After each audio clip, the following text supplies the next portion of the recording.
far be it from me as a mere technologist to comment on what sort of business CSPs should be in. I mean, my sense is that CSPs have tried to be other things in the past, and in particular play in the content space.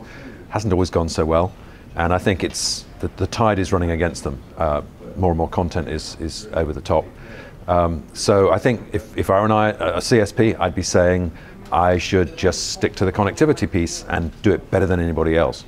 Definitely not. I think we need to define it as value-added connectivity. I would say that we have an opportunity to leverage the existing assets we have built over the years with managed services on top of it. I don't think CSPs should play in the application layer, but definitely in the infrastructure layer and the service overlay on top of it. No, communication service providers should also look at other market areas, looking at content, looking at what you can do in terms of industrial automation, looking at artificial intelligence, looking at how to apply all those technologies to deliver new services and new revenue streams for their business.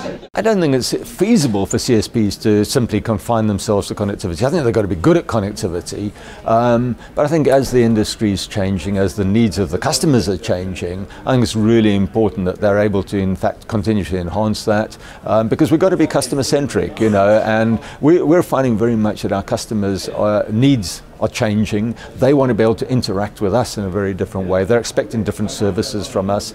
I mean, earlier today we were talking about, for example, security, and you know, will communication service providers make long-term revenue out of security? Well, the answer, in my opinion, is, well, I think the question was significant revenue, and I think the answer is you're not going to make significant revenue, but if you don't actually deliver it as an intrinsic part of your service, then you're actually going to make a lot less revenue because you're going to start losing customers. So again, if you just look at how we've got to keep on enhancing the proposition, that's what it's all about. Communication services providers confining ourselves to connectivity?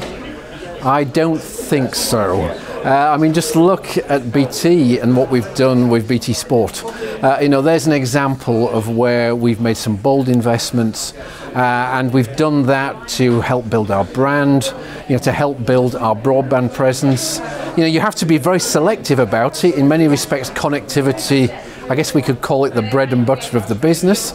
But actually, if we look at the growth in the usage of connectivity, we need to keep adding more and more extra services around that as well. Well, I think there's no reason why they should. As Vodafone, we're already well established in many vertical markets, but I think CSPs need to realise it's a very different business in moving into a vertical than just supplying connectivity.